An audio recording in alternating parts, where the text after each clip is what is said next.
बहुत समय पहले एक घने जंगल में एक सुंदर नदी के किनारे कावी नाम का एक बुद्धिमान कछुआ रहता था। वह अपनी समझदारी और शांत स्वभाव के लिए पूरे जंगल में जाना जाता था। धीमा मगर स्थिर, कावी ने अपनी बुद्धिमानी से जंगल के जानवरों के बीच सम्मान हासिल किया था। वो अक्सर विवाद सुलझाने और सही सलाह देने में माहिर था। एक दिन मंगल नाम का एक चालाक लोमड़ जंगल में आया। काव्य के विपरीत मंगल अपने धूर्त तरीकों के लिए जाना जाता था, जो हमेशा दूसरों को धोखा देने के मौके की तलाश में रहता था। वो पास के जंगल से आया था, जहां उसने लगभग सभी जानवरों को मात दी थी। अब उसे नए शिकार की तलाश थी, जिसे वो धोखा दे सके। जंगल में घूमते हुए मंगल ने दो पक्षियों को बात करते हुए सुना। काव्य इस जंगल का सबसे बुद्धिमान प्राणी है, एक पक्षी ने कहा। वह धीमा है, पर उसका दिमाग बहुत तेज है। मंगल के कान खड़े हो गए। सबसे बुद्धिमान प्राणी? हाँ, उसने अपने आप से कहा। आओ देखें ये कछुआ कितना बुद्धिमान है। उस शाम जब सूरज ढल रहा था, मंगल कावी के पास आया, जो शांतिपूर्वक नदी किनारे आराम कर रहा था।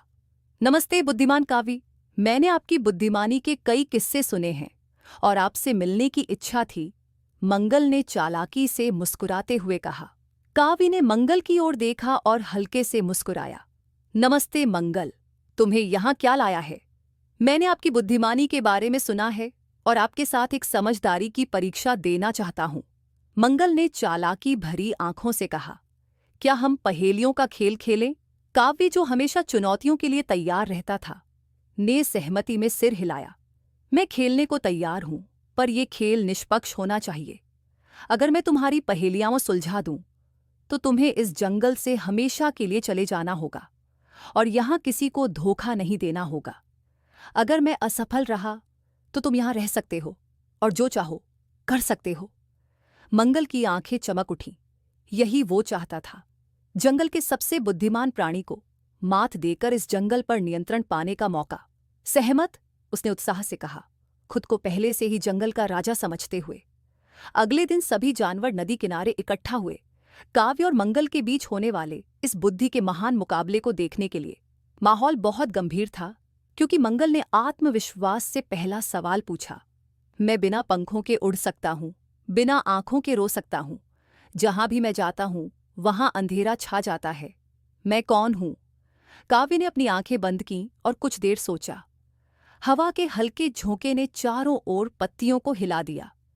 उसने अपनी आंखें खोलीं और शांत स्वर में कहा, उत्तर है बादल।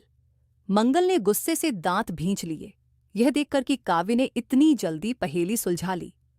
लेकिन वो अभी चिंतित नहीं था, उसके पास और भी बहुत से दांव थे। वाह काव्य, मंगल ने अपनी निराशा छुपाते हुए कहा, पर देखता हूं तुम इसको कैसे हल करते हो। उसने अपनी अगली पहेली प्रस्तुत की। मैं बिना मुंह के बोल सकता हूं और बिना कानों के सुन सकता हूं। मेरा शरीर नहीं है, पर मैं हवा के साथ जिंदा हो जाता हूं। मैं कौन हूं? काव्य ने फिर से ध्यानपूर्वक सोचा। कुछ देर बाद उसने मुस्कुराते हुए कहा, उत्तर है गूंज। जानवरों ने काव्य के लिए तालियां बजाईं और मंगल की मुस्कान फीकी पड़ गई। उसने उम्मीद नहीं की थी कि काव्य इतनी आसानी से दोनों पहेलियां हल कर देगा, लेकिन मंगल हार मानने वाला नहीं था। उसके पास अभी एक आखिरी चाल थी, एक ऐसी पहेली जिसे कभी किसी ने हल नहीं किया था। ये मेरी आखिरी पहेली है, मंगल ने कहा। उसकी आंखों में धूर्तता झलक रही थी। अगर तुम इसे हल कर देते हो तो मैं वादा करता हूं कि यहां से चला जाऊंगा। लेकिन अगर तुम असफल रहे, तो मैं यहां रहूंगा और जिसे चाहूं उसे धोखा दूंगा। सहमत? काव्य ने स्थिर आवाज में कहा। मंगल ने गहरी सांस ली और कहा, मेरे पास शहर है, पर घर नहीं। मेरे पास जंगल है, पर पेड़ नहीं। मेरे पास नदियां हैं, पर पानी नहीं। मैं कौन हूं? भीड़ ने हल्की सी सिसकारी भरी। ये पहेली बाकी से अलग थी और कई जानवरों ने एक दूसरे से फुसफुसाना शुरू कर दिया कि काव्य इसे कैसे सुलझाएगा। काव्य चुपचाप सोचता रहा। मिनटों तक वो शांत बैठा रहा और हवा में तनाव बढ़ता गया। यहां तक कि मंगल, जो अपनी जीत को लेकर आश्वस्त था, थोड़ा चिंतित हो गया, क्योंकि काव्य विचार करता रहा। आखिरकार एक अनंत समय के बाद काव्य ने ऊपर देखा और मुस्कुराया। उत्तर है मानचित्र, उसने शांत स्वर में कहा। पूरा जंगल तालियों की गड़गड़ाहट से गूंज उठा। मंगल काव्य की चतुराई से दंग रह गया। जानता था कि वो मात खा चुका है। अब उसे अपना वादा निभाना था और जंगल छोड़ना था। लेकिन मंगल आसानी से हार मानने वालों में से नहीं था। ठीक है काव्य, तुमने इस बार जीत हासिल की है, मंगल ने अपनी गरिमा बनाए रखने की कोशिश करते हुए कहा। लेकिन मैं एक दिन फिर लौटूंगा और तब और कठिन चुनौतियां लाऊंगा। देखते हैं क्या तुम्हारी बुद्धिमानी तब तुम्हें बचा पाती है या नहीं। यह कहकर मंगल वहां से चला गया और घने पेड़ों में गायब हो गया। जानवर काव्य की जीत का जश्न मना रहे थे, यह जानकर कि अब वो मंगल की चालबाजियों से सुरक्षित हैं। लेकिन काव्य हमेशा की तरह शांत स्वभाव में जानवरों को याद दिलाते हुए कहा, बुद्धिमानी जीतने या हारने में नहीं है, ये सही काम की रक्षा करने और दूसरों की मदद करने में है। कुछ हफ्ते बीत गए और मंगल वापस नहीं आया। लेकिन जंगल का जीवन पूरी तरह शांत नहीं था। काव्य ने देखा कि जानवर अब ज्यादा आत्मविश्वासी हो गए थे।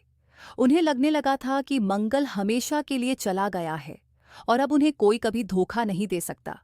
उन्होंने काव्य से सलाह लेना बंद कर दिया, यह सोचकर कि अब वो खुद इतने बुद्धिमान हो गए हैं। काव्य ने उनकी इस गलती को भांप लिया और उन्हें नम्रता का पाठ पढ़ाने का निश्चय किया। उसने पक्षियों के जरिए यह खबर फैलाई कि मंगल वापस आ गया है और अपनी पुरानी चालबाजियों में लगा हुआ है। जंगल में खलबली मच गई और जल्द ही सभी जानवर घबराकर काव्य के पास मदद मांगने पहुंचे। काव्य, प्लीज हमें फिर से मंगल से बचा लो, उन्होंने रोते हुए कहा। काव्य ने समझदारी भरी मुस्कान के साथ उत्तर दिया, मंगल वापस नहीं आया है, पर लगता है उसकी छाया अब भी तुम्हारे दिमाग में है। समझदारी इस बात में नहीं है कि तुम्हें कभी धोखा ना हो, बल्कि इस बात में है कि तुम कब मदद मांगते हो और अपनी गलतियों से सीखते हो। जानवरों को अपनी गलती का एहसास हुआ। वो इतने आत्मविश्वासी हो गए थे कि उन्होंने विनम्रता और सतर्कता का महत्व भूल गए थे। उन्होंने काव्य से माफी मांगी और वादा किया कि वो हमेशा उसकी बुद्धिमानी की कद्र करेंगे और कभी भी अपने घमंड को उनके फैसलों पर हावी नहीं होने देंगे। उस दिन से जंगल फिर से शांति और समझदारी से भर गया। जानवर एक दूसरे से बुद्धिमानी सीखते और हमेशा धोखे से सतर्क रहते। बुद्धिमानी इस बात में नहीं है कि कभी धोखा ना खाओ, बल्कि हर अनुभव से सीखने में और ये जानने में है कि कब मदद मांगनी है।